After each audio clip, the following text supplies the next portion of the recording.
স্বাগত ডিবিসি সংবাদে। আর আপনাদের সাথে আছি আমি সুলতানা স্বর্ণা। এবার থাকছে বিস্তারিত।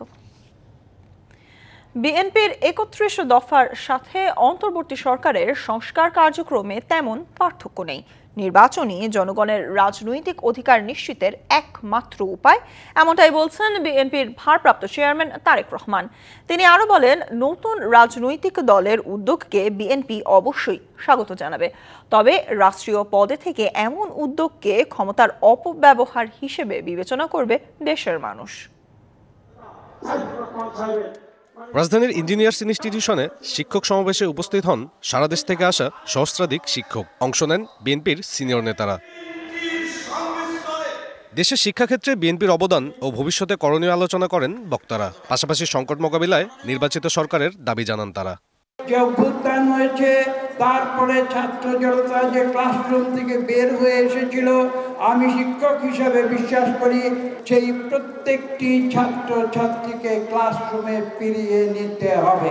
এই বিগত 15 বছরে ডেমোগ্রাফিক ডিভিডেন্ডের জন্য যে সময়টা নষ্ট হয়েছে, আগামী দিনগুলোতে প্রতিটি দিন, প্রতি সপ্তাহ, মাস, বৎসর অত্যন্ত গুরুত্বপূর্ণ। আমরা অপেক্ষা করছি, মনে আন্দোলনটা চলমান। তো দুঃখ পাবো যদি আন্দোলন করে আমাদেরকে এই আদায় করতে হয়, নির্বাচন আদায় করতে হয়। আয়োজনে লন্ডন থেকে ভার্চুয়ালি যুক্ত হন বিএনপির ভারপ্রাপ্ত চেয়ারম্যান তারেক রহমান। বলেন, বিএনপি সরকার গঠন করলে অগ্রাধিকার ভিত্তিতে শিক্ষা কমিশন গঠন সহ গুরুত্বপূর্ণ নানা পদক্ষেপ নেওয়া হবে। বিএনপির 31 দফার দাবির সাথে বর্তমান সরকারের সংস্কার কার্যক্রমে তেমন পার্থক্য নেই বলেও জানান তারেক রহমান। বিএনপি সংস্কার এবং নির্বাচন দুটোরই পক্ষে, দুটোই অত্যন্ত জরুরি। দেশের কোটি কোটি পরিবারের কাছে এই মুহূর্তে নির্বাচন এবং সংস্কারের চেয়েও গুরুত্বপূর্ণ হচ্ছে সংসার পরিচালনা করা। দেশের সংকট দূর করতে নির্বাচনই একমাত্র সমাধান, মন্তব্য তারেক রহমানের। তিনি আরো বলেন, দেশের সংকট দূর করতে নির্বাচনই একমাত্র সমাধান। অন্তর্বর্তীকালীন সরকার এতদিনেও কেন বাজার নিয়ন্ত্রণে ব্যর্থ? জনগণের উপরে কেন উল্টো ভ্যাটের বোঝা চাপিয়ে দেওয়া হচ্ছে? এখনো কেন বাজার সিন্ডিকেটের দৌরত্ব চলছে? এমন পরিস্থিতিতে কিন্তু জনগণের অনেকের মনেই প্রশ্ন ওঠা স্বাভাবিক, তাহলে কি সরকারের কেউ কেউ অন্য কোনো ইস্যুতে বেশি মনোযোগী, নাকি সরকার পারছে না? এছাড়া নতুন দল গঠন প্রসঙ্গে তারেক রহমান বলেন, রাষ্ট্রীয় পদে থেকে এমন উদ্যোগকে ক্ষমতার অপব্যবহার হিসেবে বিবেচনা করবে দেশের মানুষ। সেটিও জনগণের কাছে হবে অনাকাঙ্ক্ষিত। সাব্বির রোজ, ডিবিসি নিউজ, ঢাকা। নির্বাচন নিয়ে বিএনপির সঙ্গে বৈষম্য বিরোধী ছাত্র আন্দোলনের টানাপোড়েনের মাঝেই অন্তর্বর্তী সরকারের তথ্য উপদেষ্টা নাহিদ ইসলাম বলেছেন, অন্তর্বর্তী সরকার নিয়ে বিএনপির কথার সুর আওয়ামী লীগের সাথে মিলে যাচ্ছে। অন্তর্বর্তী সরকারকে বিএনপি কেন নিরপেক্ষ মনে করছে না, এ বিষয়ে তাদের অবস্থান স্পষ্ট করার আহ্বানও জানান এই উপদেষ্টা। শুক্রবার বিবিসি বাংলাকে সাক্ষাৎকার দেন তথ্য উপদেষ্টা নাহিদ ইসলাম। কথা বলেন সমসাময়িক নানান ইস্যুতে। আরাফাত রহমান সে কিন্তু স্ট্যাটাস দিয়েছে যে এটা অবৈধ এবং অনির্বাচিত সরকার। এ সময় বিএনপির মহাসচিব মির্জা ফখরুল ইসলাম আলমগীরের অন্তর্বর্তী সরকার ও শিক্ষার্থীদের রাজনৈতিক দল থেকে বেরিয়ে আসা নিয়ে প্রশ্নের জবাব দেন তিনি। যে বাইরের যে রাজনৈতিক দল গঠন ছাত্ররা করতে যাচ্ছে, সেই গঠন প্রক্রিয়ায় আমরা তো প্রত্যক্ষভাবে অংশগ্রহণ করছি না। এবং বৈষম্য বিরোধী নতুন কমিটি হয়েছে, জাতীয় নাগরিক কমিটির আলাদা বডি আছে, তারা তাদের মতো কাজ করতেছে। বলেন, রাজনৈতিক দলে যোগ দিলে বেরিয়ে আসবেন অন্তর্বর্তী সরকার থেকে। আমরা যদি সেই দল গঠন প্রক্রিয়ায় অংশগ্রহণ করতে চাই সরাসরিভাবে, আমরা অবশ্যই সরকার ছেড়ে দেব। কিন্তু উনি যেটা বললেন যে যদি রাজনৈতিক দল গঠন হয় তাহলে আর আমরা এখানে থাকতে পারবো না, আমার তো ওই দলের সাথে কোনো সম্পর্কই নেই, তাহলে আমি কেন সরকারে থাকতে পারবো না? মির্জা ফখরুল ও 111 প্রসঙ্গে ফেসবুক পোস্টে জবাবও দেন উপদেষ্টা। 1-11 এবং -2 এর আলাপটা কিন্তু সর্বপ্রথম বিএনপি রাজনীতির মাঠে এনেছে বেশ কিছুদিন আগে। বিএনপি কেন জানি মনে করে যে এই সরকারটা হয়েছে কেবল একটা নির্বাচন দেওয়ার জন্য। অন্তর্বর্তী সরকারকে অস্থিতিশীল করতে দেশে বিদেশি চক্রান্তের পাশাপাশি আওয়ামী লীগের সাম্প্রতিক অবস্থানেও সাদৃশ্য দেখছেন তিনি। সরকার যদি নির্বাচনের মাধ্যমে পট পরিবর্তন। Hasna Akter, DBC news desk. ছাত্ররা রাজনৈতিক দল গঠন করতে চাইলে সরকার থেকে সরে এসেই তা করা উচিত বলে মনে করে বিএনপি। আর জামায়াত নেতারা বলছেন, উপদেষ্টা ও সমন্বয়করা সোশ্যাল মিডিয়ায় নিজেদের ব্যক্তিগত মতামত দিয়েছেন, এখানে মেরুকরণের কোনো আভাস দেখছেন না তারা। আর সমমনা দলগুলো বলছে দূরত্ব না বাড়িয়ে আলোচনায় বসা উচিত বিএনপি ও সমন্বয়কদের। রাজনৈতিক বিশ্লেষকদের মতে সরকারের থেকেই যদি নির্বাচনে যেতে চায় তাহলে শেখ হাসিনার মডেল আবারও ফিরে আসবে। নির্বাচন, সরকার ও রাজনৈতিক দল গঠন প্রসঙ্গে বিএনপির সঙ্গে অন্তর্বর্তী সরকার ও বৈষম্য বিরোধীরা রীতিমতো মুখোমুখি অবস্থানে, এমনটাই আলোচিত হচ্ছে কোনো কোনো মহলে। সম্প্রতি বিএনপির মহাসচিব মন্তব্য করেন, বেশ কিছু বিষয়ে অন্তর্বর্তীকালীন সরকার নিরপেক্ষতা পালন করতে পারছে না। বেশ কিছু বিষয়ে অন্তর্বর্তীকালীন সরকার নিরপেক্ষতা পালন করতে পারছে না। মির্জা ফখরুল ইসলাম আলমগীরের এমন বক্তব্যে তীব্র প্রতিক্রিয়া জানান সরকারের দুই তরুণ উপদেষ্টা নাহিদ ইসলাম ও আসিফ মাহমুদ এবং বৈষম্য বিরোধী ছাত্র আন্দোলনের আহ্বায়ক হাসনাত আব্দুল্লাহ। তিনজনই সামাজিক যোগাযোগ মাধ্যমে বক্তব্য দেন। মির্জা ফখরুল ইসলাম আলমগীরের বক্তব্যে সমর্থন দিয়ে বিএনপির স্থায়ী কমিটির সদস্য ইকবাল হাসান মাহমুদ টুকু বলেছেন, সরকারে থেকে নয়, পদত্যাগ করে দল গঠন করুক তারা। সেই সরকারের মধ্যে থেকে উপদেষ্টা হয়ে তারা যদি দল গঠন করে এবং সেই দল গঠন করে যদি নির্বাচনে যায়, তাহলে তো আমাদেরকে চিন্তা করতে হবে যে একটা নির্বাচনকালীন সরকার দরকার। কেননা এখানে তো পক্ষপাতিত্ব অটোমেটিক্যালি চলে আসবে, যেটার জন্য আমরা লড়াই করলাম 16 বছর, যে একটা সুষ্ঠু নির্বাচনের জন্য, সেই নির্বাচন থাকলো না। এদিকে উপদেষ্টাদের ব্যক্তিগত ফেসবুক পেজের বক্তব্য গুরুত্ব দিতে নারাজ জামাত নেতারা। বলছেন, দেশকে ফ্যাসিবাদ মুক্ত করতে সবাই ঐক্যবদ্ধ। এই ধরনের অনেক বক্তব্য এর আগে অনেকেই দিয়েছেন, অনেক রাজনৈতিক দলও বলেছেন একজন আরেকজনের বিরুদ্ধে, কিন্তু দেশকে ফ্যাসিবাদ মুক্ত করার ক্ষেত্রে মূল পয়েন্টে সবাই একমত আছেন।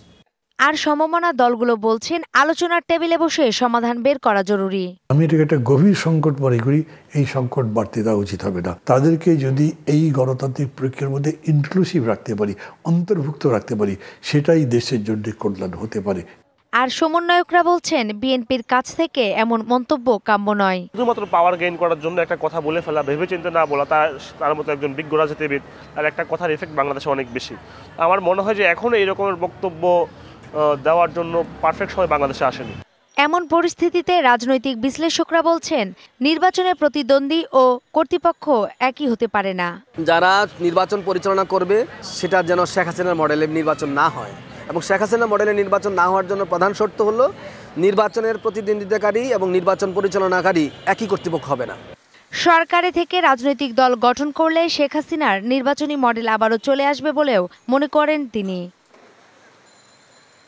নূপুর মাহমুদ, ডিভিসি নিউজ, ঢাকা।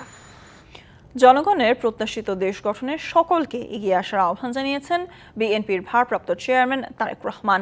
বাংলাদেশের সাবেক প্রধানমন্ত্রী বেগম খালেদা জিয়ার ছোট পুত্র আরাফাত রহমান কোকোর 10ম মৃত্যুবার্ষিকী উপলক্ষে দোয়া মাহফিলে এ আহ্বান জানান তিনি। পূর্ব লন্ডনের ব্রুকলেন জামে মসজিদে বিএনপি আয়োজিত দোয়া মাহফিলে প্রধান অতিথি হিসেবে উপস্থিত ছিলেন বিএনপি ভারপ্রাপ্ত চেয়ারম্যান তারেক রহমান। তিনি ছোট ভাই ও মায়ের জন্য এ সময় দোয়া চান। এ সময় আরও উপস্থিত ছিলেন বিএনপির স্থায়ী কমিটির সদস্য doctor AZM Zahid Hossain, barrister AM.A সালাম, যুক্তরাজ্য বিএনপির সভাপতি M.A মানিক, সেক্রেটারি কায়সার M আহমদ সহ বিভিন্ন পর্যায়ের নেতাকর্মীরা। এই প্রত্যাশা নিয়ে বাংলাদেশের মানুষ নিজের দেশকে একটি ভালো জায়গায় দেখার জন্য ভবিষ্যতের দিকে তাকিয়ে আছে। আল্লাহ যাতে আমাদেরকে সেই তৌফিক দেন, আমরা যাতে প্রত্যেকে সেই বাংলাদেশের মানুষের প্রত্যাশিত দেশ গড়ে তোলার ক্ষেত্রে অবদান রাখতে পারি। আওয়ামী লীগকে কোনোভাবেই আর নির্বাচনে অংশগ্রহণ করতে দেয়া হবে না, কঠোর হুঁশিয়ারি দিলেন অন্তর্বর্তী সরকারের উপদেষ্টা মাহফুজ আলম। তিনি জানিয়ে দিলেন, দিল্লির প্রেসক্রিপশনে যারা চলবে তাদেরকে দমন করা হবে। জুলাই বিপ্লবের পর প্রথমবার নিজ জেলা লক্ষ্মীপুরের রামগঞ্জে অন্তর্বর্তী সরকারের উপদেষ্টা মাহফুজ আলম। এ সময়ে জেলা পুলিশের আয়োজনে দেয়া হয় গার্ড অব অনার। বরণ করে নেন গণ অভ্যুত্থানে শহীদের পরিবার, দেয়া হয় সংবর্ধনা। জুলাই গণ অভ্যুত্থানের হত্যাকারী, তাদের দোষরদের যথাযথ বিচার হবে এমন প্রত্যাশা শহীদ পরিবারের। আমার তো একটা ছেলে তো মারা গেছে, আর ছেলে নাই, আমরা কিভাবে চলবো, কিভাবে থাকবো, উনি যে আমাদের এই অবস্থা করতে, এটাই আমরা চাই। আমার ছেলে এবং যারা শহীদ হয়েছে সব শহীদের যেন সুষ্ঠু বিচার হয়। আওয়ামী ফ্যাসিবাদী ও দেশবিরোধীদের আগামী নির্বাচনে অংশ নিতে দেয়া হবে না হুঁশিয়ারি দেন উপদেষ্টা। আমাদের নির্বাচন করার আগে অবশ্যই হাসিনার যে দালালরা আছে, ফ্যাসিবাদের যে দালালরা আছে, তাদেরকে উৎখাত করেই এবং খুনিদের বিচার করে আমাদেরকে নির্বাচনের দিকে এগোতে হবে। বলেন, কোন রাষ্ট্রের তাবেদারিতে চলবে না দেশ। কোনোভাবে যদি আবার আওয়ামী লীগ দিল্লির কোলে আশ্রয় নিয়ে যদি আমাদের দিকে আবারও চোখ রাঙাতে চায়, আমরা কি বসে থাকব? আমরা কিন্তু বসে থাকব না। সবশেষ জুলাই গণঅভ্যুত্থানে শহীদ পরিবারের সাথে দেখা করেন উপদেষ্টা মাহফুজ আলম। ব্রিটিশ বিরোধী আন্দোলন থেকে শুরু করে রেদওয়ান আহমেদ, ডিবিসি নিউজ। টেকনাফের সীমান্ত এলাকা ঘুরে দেখেছেন বিএনপির মহাসচিব মির্জা ফখরুল ইসলাম আলমগীর। শনিবার সকালে টেকনাফের সাবরং 0 পয়েন্ট ও শাহপুরীর দ্বীপ সীমান্ত এলাকা ঘুরে দেখেন তিনি। শুক্রবার সপরিবারে কক্সবাজারে ব্যক্তিগত সফরে যান মির্জা ফখরুল ইসলাম আলমগীর। শনিবার সকালে টেকনাফ শাহপুরীর দ্বীপ ও সাবরং 0 পয়েন্টে সমুদ্রের বালিয়াড়ি ঘুরে দেখেন। এ সময় সীমান্ত উপজেলার বিএনপি নেতাকর্মীদের সাথে সৌজন্য সাক্ষাৎ করেন তিনি। অর্থনীতির স্বার্থে দ্রুত নির্বাচনী প্রক্রিয়ায় যাওয়ার দাবি করেছে বাংলাদেশ চেম্বার অফ ইন্ডাস্ট্রিজ। শনিবার বিসিসিআই এর তেজগাঁও কার্যালয়ে আয়োজিত প্রেস ব্রিফিংয়ে তারা বলেন, রাজনৈতিক অনিশ্চয়তা ও অনিরাপদ আইন শৃঙ্খলা পরিস্থিতিতে উদ্বেগ ও অস্বস্তিতে শিল্প উদ্যোক্তারা, ফলে বিনিয়োগ করতে ভয় পাচ্ছেন। বলেছেন, সংস্কার ইস্যুতে চাপা পড়ছে অর্থনৈতিক সংকট, তাই গণতান্ত্রিক সরকার ছাড়া স্বস্তি ফিরবে না অর্থনীতিতে। আওয়ামী লীগ সরকার পতনের পর নতুন আশার আলো দেখা দিয়েছিল রাজনৈতিক, অর্থনৈতিক সহ সব অঙ্গনে। তবে Bangladesh chamber of industries BCI এর সংবাদ সম্মেলনে ব্যবসায়ীরা হতাশা প্রকাশ করে বলছেন, সেই আশার আলো ম্রিয়মান হচ্ছে। আমরা কিন্তু রাজনৈতিক দলদেরকেও কিন্তু দেখছি, they are not being concerned about economy। আইন শৃঙ্খলা পরিস্থিতি এখনো নিরাপদ নয়, ফলে বিনিয়োগ করতে ভয় পাচ্ছেন শিল্পোদ্যোক্তারা। তাতে গত জুলাই থেকে নভেম্বর পর্যন্ত উৎপাদন কমেছে 40%, সরাসরি বৈদেশিক বিনিয়োগ কমেছে 20%। আইন শৃঙ্খলা পরিস্থিতি কিন্তু এখনো কেউ স্বস্তির জায়গায় কেউ ফিল করছে না। পুলিশ কিন্তু এখনো ওইভাবে ফাংশন করছে না, এবং এটা সবার আগেই কিন্তু দরকার। ভ্যাট শুল্ক বৃদ্ধি, ব্যাংকিং, গ্যাস ও বিদ্যুৎ পরিস্থিতি নিয়ে স্বস্তিতে নেই ব্যবসায়ীরা। তবে এর মধ্যে সরকারের নানা মন্তব্যে হতাশ ব্যবসায়ীরা। অর্থনীতিতে চলমান সমস্যাগুলোর সমাধানে তাই শিল্পোদ্যোক্তারা চেয়ে আছেন নির্বাচিত সরকারের দিকে। ইন্টারিম গভর্নমেন্ট কিন্তু যত শর্ট হোক, তত কিন্তু ওনাদের যত কুইক হোক, আমি মনে করি যে ওনাদের ইলেকশন প্রসেসে চলে যাওয়া উচিত, এবং তাতে করে সবার মধ্যে একটা স্বস্তিও আসবে। শিল্পোদ্যোক্তারা এখনই স্বল্পোন্নত দেশের তালিকা থেকে বেরিয়ে যেতে চান না। অন্তত 3 বছর আরও সময় দরকার। ঘরে 3 বেলা খাওয়ার ক্যাপাসিটি যেখানে আমার নাই, সেখানে আমার মরক পোলাও খাওয়ার স্বপ্ন দেখা তো উচিত না। মেহের মনি, ডিবিসি নিউজ, ঢাকা। জ্বালানি সংকটে একের পর এক বন্ধ হচ্ছে শিল্প কারখানা। নিরাপত্তা নিশ্চিত করতে না পারলে আরও ভয়াবহ সংকটের আশঙ্কা করা হচ্ছে। রাজধানীর মতিঝিলে এফবিসিসিআই আয়োজিত অনুষ্ঠানে এসব কথা বলেন ব্যবসায়ী ও বিশ্লেষকরা। এমন পরিস্থিতিতে ট্রাইব্যুনাল গঠন করে বিগত সরকারের সময়ে জ্বালানি খাতের দুর্নীতিবাজদের বিচার করারও দাবি জানান তারা। বিদ্যুৎ ও জ্বালানি খাতে সব টেন্ডার উন্মুক্ত করে দেয়া হয়েছে জানিয়ে এ সময় জ্বালানি উপদেষ্টা বলেন, এখনও অনেকে তদবির করেন। জ্বালানি সংকট বেড়েই চলছে। এর অন্যতম কারণ অভ্যন্তরীণ উৎস থেকে গ্যাসের সরবরাহ কমে যাওয়া। 10 বছরে নিজস্ব গ্যাসের উৎপাদন কমেছে 76 কোটি ঘনফুট, যা মোট উৎপাদনের প্রায় 30%।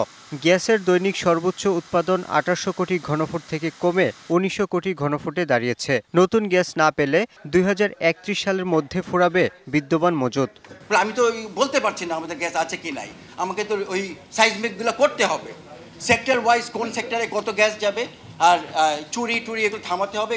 ব্যবসায়ীরা জানান, জ্বালানি সংকট নিয়ে কঠিন সময় পার করছেন তারা। একের পর এক বন্ধ হচ্ছে শিল্প কারখানা।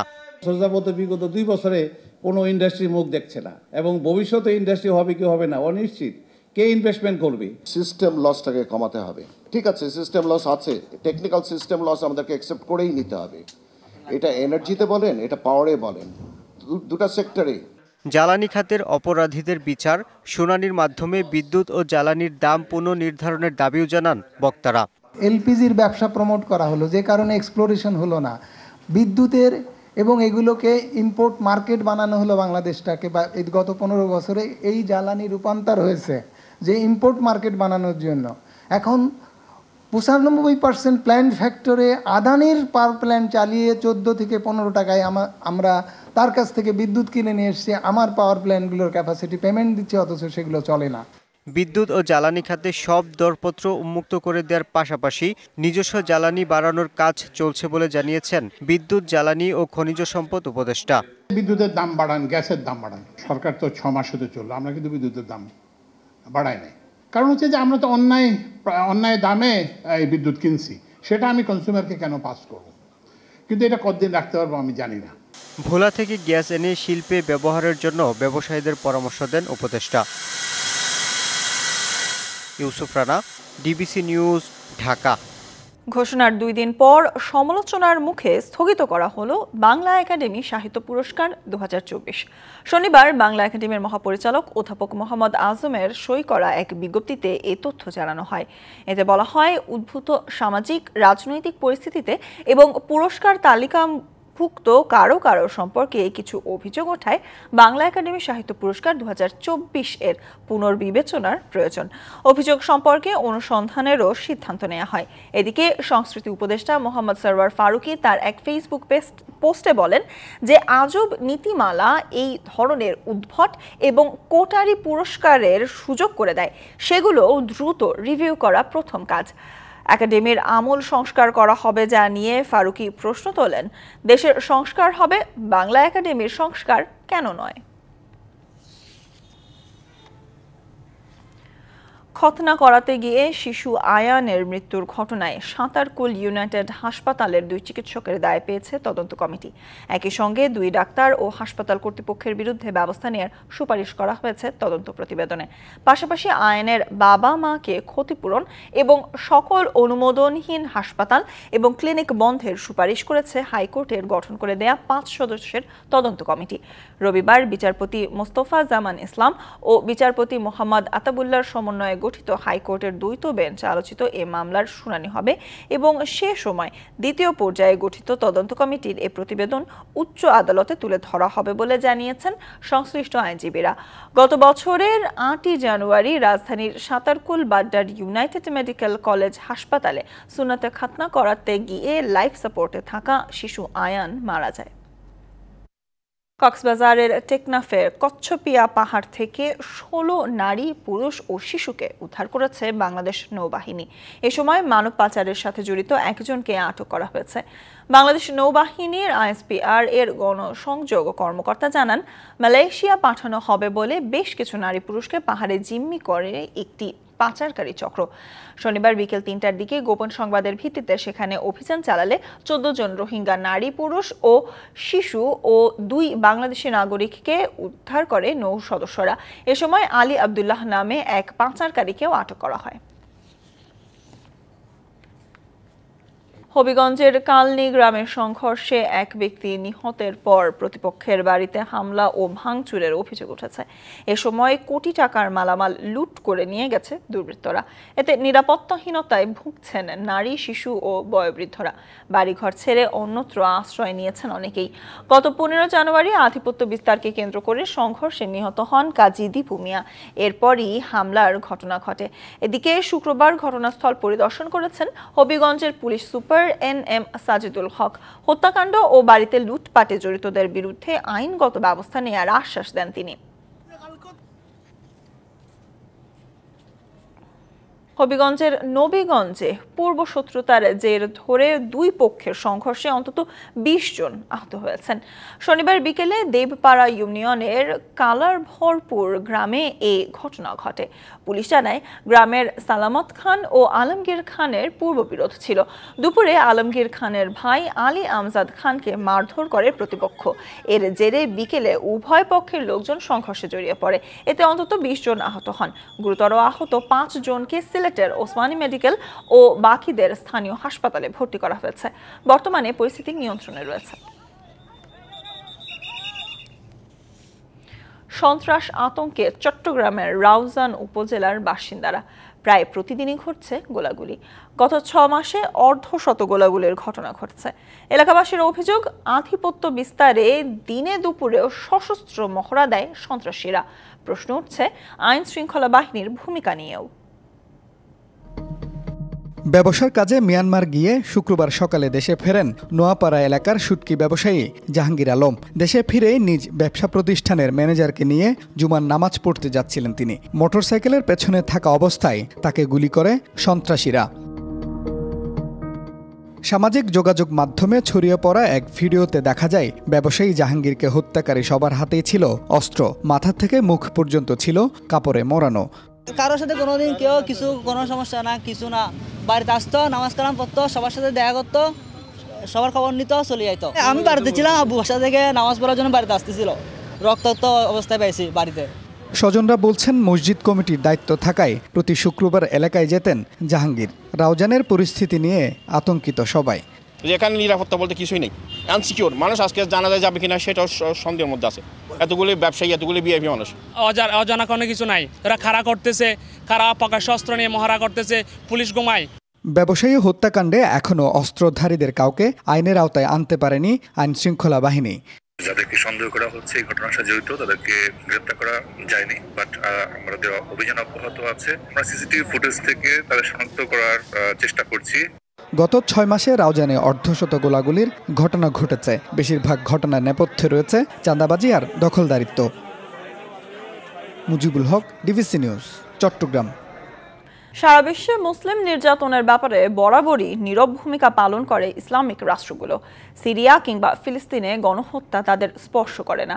রাজধানীর প্রেস ক্লাবে তাফসিরে ফাউজুল আজিজ বইয়ের মোড়ক উন্মোচন অনুষ্ঠানে প্রধান অতিথির বক্তব্যে এই কথা বলেন সাবেক মুখ্য সচিব মোহাম্মদ আব্দুল করিম। মোহাম্মদ আজিজুল হক আল কাদেরির লেখা বইটি নিয়ে তিনি বলেন, ইসলামের প্রসারে তথ্যবহুল বইটি ভূমিকা রাখবে। আরও জানান, বইয়ের জ্ঞানকে ব্যক্তিজীবনেও প্রতিফলিত করতে হবে। ইসলামী আরবি বিশ্ববিদ্যালয়ের উপাচার্য ডক্টর মোহাম্মদ শামসুল ইসলাম সহ বিশিষ্টজনরা এ সময় উপস্থিত ছিলেন। ছাত্র জনতার আন্দোলনে শহীদদের স্মরণ এবং আধিপত্যবাদী অপশক্তির বিরুদ্ধে ঝালকাঠিতে অনুষ্ঠিত হয়েছে দ্রোহের গান ও কাওয়ালি সন্ধ্যা। গানে গানে শিল্পীদের কণ্ঠে উঠে আসে শহীদদের স্মরণ ও অত্যাচারের বিরুদ্ধে প্রতিবাদী সুর। এ সময় মেতে ওঠে হাজারের অধিক দর্শকরা। আয়োজকরা জানান, জুলাই বিপ্লবের চেতনাকে ধরে রেখে নিহতদের স্মরণে কাওয়ালি সন্ধ্যার এই আয়োজন করা হয়। এতে অংশ নেয় দেশের জনপ্রিয় ব্যান্ড দল কাশিদার শিল্পীরা। অনুষ্ঠানের উদ্বোধন করেন জেলা প্রশাসক আশরাফুর রহমান।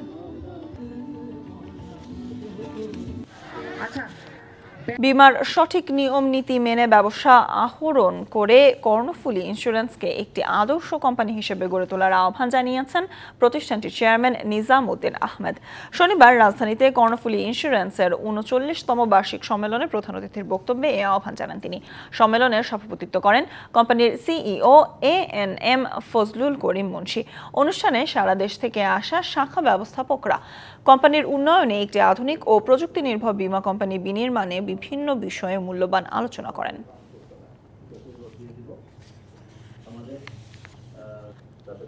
দেশে ক্ষুদ্র প্রান্তিক গরিব মানুষদের ব্যবহারের রাবার প্লাস্টিকের পাদুকার উপর 15% ভ্যাট প্রত্যাহারের দাবি উঠেছে। ঢাকা রিপোর্টার্স ইউনিটি মিলনায়তনে আয়োজিত সাংবাদিক সম্মেলনে এ দাবি জানান বাংলাদেশ পাদুকা প্রস্তুতকারক সমিতির সাধারণ সম্পাদক আব্দুল কুদ্দুস। 15% ভ্যাটকে অযৌক্তিক দাবি করে তিনি বলেন, এই ভ্যাট আরোপের ফলে প্লাস্টিক জুতা ব্যবহারকারী সাধারণ গরিব, শ্রমজীবী, দিনমজুর ও কৃষক শ্রেণী ক্ষতিগ্রস্ত হবে। সংবাদ সম্মেলনে বক্তারা আরও অভিযোগ করেন, বিগত সরকারে অন্যান্য সেক্টরের মতো এই সেক্টরকেও প্রায় ধ্বংস করে গেছে। আবারও ভ্যাট বৃদ্ধি এই সেক্টরকে নতুন করে অস্থিতিশীল করে তুলতে পারে বলে আশঙ্কা করেন তারা। আল আরাফা ইসলামী ব্যাংক PLC এর ব্যবসায় উন্নয়ন বিষয়ক সম্মেলন হয়েছে। রাজধানীর প্যান প্যাসিফিক সোনারগাঁ হোটেলের বলরুমে জমকালো অনুষ্ঠানের মাধ্যমে এই সম্মেলন অনুষ্ঠিত হয়। ব্যাংকের পরিচালনা পর্ষদের চেয়ারম্যান খাজা শাহরিয়ার প্রধান অতিথি হিসেবে সম্মেলনের উদ্বোধন করেন।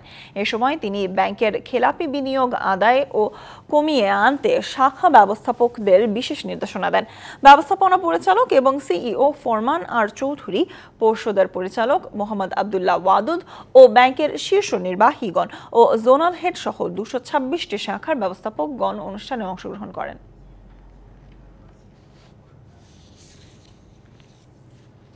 উত্তরা সিনিয়র ক্যাম্পাস কর্তৃক আয়োজিত Glenrich international school model united nations এর 7ম আসর অনুষ্ঠিত হয়েছে।